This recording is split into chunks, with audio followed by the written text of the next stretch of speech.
পাশে জঙ্গিরা।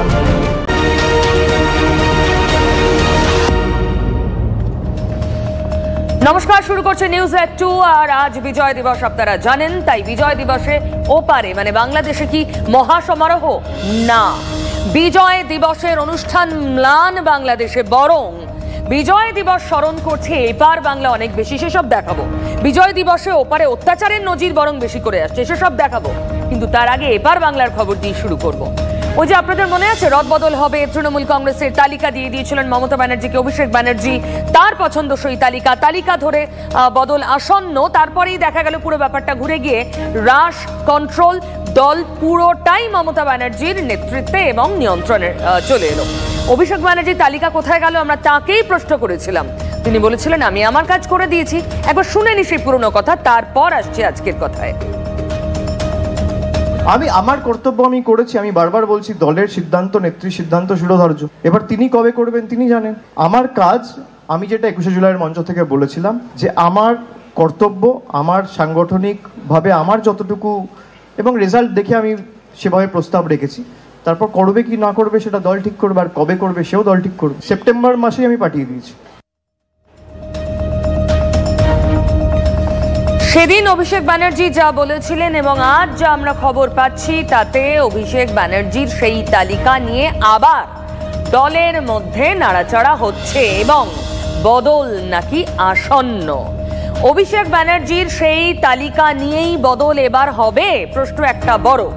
পৌষ সংক্রান্তি গেলেই নাকি শুরু হয়ে যাবে। পৌষ সংক্রান্তি মানে জানুয়ারি মাসের মাঝামাঝি সময়, 14 বা 15 তারিখ। তারপর থেকে 23শে জানুয়ারির মধ্যে মানে খুব দ্রুত তৃণমূল কংগ্রেসে বড় রদবদল হচ্ছে, এমনই সূত্রের খবর। একই সময় কিন্তু মন্ত্রিসভাতেও রদবদল হবে, তার মানে খোল নলচে বদলাবে তৃণমূল কংগ্রেসের। কিন্তু প্রশ্ন এটাই যে অভিষেক ব্যানার্জি তিনি কি তার দেওয়া তালিকা ধরে আবার দলের নিয়ন্ত্রণ বেশ খানিকটা ফিরে পাবেন, যেটা আপাতভাবে মনে হচ্ছিল পুরোটাই মমতা ব্যানার্জির হাতে? এটাই এই মুহূর্তে লাখ টাকার প্রশ্ন।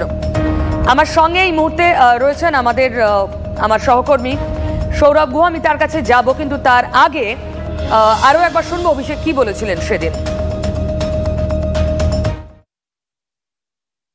আমি আমার কর্তব্য আমি করেছি, আমি বারবার বলছি দলের সিদ্ধান্ত নেত্রীর সিদ্ধান্ত শিরোধার্য। এবার তিনি কবে করবেন তিনি জানেন। আমার কাজ, আমি যেটা 21শে জুলাইয়ের মঞ্চ থেকে বলেছিলাম যে আমার কর্তব্য, আমার সাংগঠনিকভাবে আমার যতটুকু এবং রেজাল্ট দেখে আমি সেভাবে প্রস্তাব রেখেছি। তারপর করবে কি না করবে সেটা দল ঠিক করবে, আর কবে করবে সেও দল ঠিক করবে। সেপ্টেম্বর মাসেই আমি পাঠিয়ে দিয়েছি। দেখুন, আমার সঙ্গে রয়েছেন এই মুহূর্তে রাজনীতির বিশ্লেষক জন্টু বড়াইকে, আমি তার সঙ্গে কথা বলবো। জন্টুবাবু, এটা খুব সাধারণভাবে মনে হতে পারে এটা একটা দলের, রাজনৈতিক দলের অন্দরের বিষয়, একটা পরিবারের মধ্যেকার কোন্দল, কিন্তু সেই কোন্দলটাকে আমরা সাধারণ বঙ্গবাসী এড়িয়ে যেতে পারি না, কারণ রাজ্য রাজনীতিতে একটা বড় ছাপ পড়ে। যদি পুরো রাশ একজনের হাতে থাকে, এর কাছে থাকে, তাহলে একরকম প্রভাব। রাশ যদি ভাগাভাগি হয় তার আর এক রকম প্রভাব। আপনি এটাকে কিভাবে দেখেন? না, দেখুন, যে পরিবারতান্ত্রিক দল, লিডার বেস পার্টি, প্রত্যেকটা লিডারের ব্যক্তিগত করিশ্মার উপরেই একটা সিস্টেম চলে। এটা শুধু একটা দলের জন্য নয়, যে কোনো প্রতিষ্ঠানের ক্ষেত্রে প্রত্যেকের একটা দৃষ্টিকোণ আছে। ট্রাম্প যেভাবে চালাবে নিশ্চয়ই বাইডেন সেভাবে চালায়নি, বা বাইডেন যেভাবে চালাবে ট্রাম্প নয়। আমি বলছি যে মমতা ব্যানার্জির নেতৃত্বে সাফল্য এসেছে।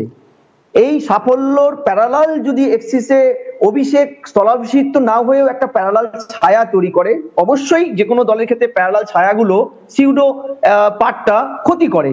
ফলে এখানে মমতার কাছে মেকানিজম থাকবে কিছু কিছু ক্ষেত্রে অভিষেকের দেওয়া মানে পরবর্তী উত্তরাধিকার, সেটা তো ডিনায়েবল না যে উনি উত্তরাধিকারী এই দলটায়। যদি দলটা এক্সিস্ট করে পরবর্তীকালে, তাহলে তার কিছু কিছু ভালো ভালো দিক যে মমতা নিচ্ছে না বা নেবে না তাতে কিছু নেই। তবে দলের রাজ যে মমতার কাছে, এবং তার মধ্যেও কিছু কিছু কারিশমাটিক চেঞ্জেস গুলো তিনি করছেন, সেটা অভিষেকের শর্ত মেনে বা অন্যান্য ভালো দিকগুলো দেখে, সেটা কাম্য। কিন্তু দল আলটিমেটলি মমতাও বুঝেছে যে একটা ছায়া মানে একটা বট গাছের তলায় নোঙরটা বাঁধা থাকলে দলের ভালো, এবং এই গোষ্ঠী কন্দলগুলো মাথা চাড়া দেয় না। হয়তো এই কারণেই মমতা প্রত্যেকটা জিনিসের রাশ নিয়েও পরিবর্তনগুলো করছেন কিছু কিছু সিলেক্টিভ অ্যান্ড অ্যাক্টিভ মুডে। সবচেয়ে ভালো হচ্ছে যে নিজেদের মধ্যে অশান্তি কম থাকলে অন্তত ভোটারের কথা ভাবার সময় পাবেন এই দলের নেতারা। ভোটার তো মানে মাথা থেকেই বেরিয়ে যাবে যদি নিজেরা এত অশান্তিতে জড়িয়ে থাকেন। জন্টুবাবু প্লিজ সঙ্গে থাকুন, এর মধ্যে একটা বড় খবর।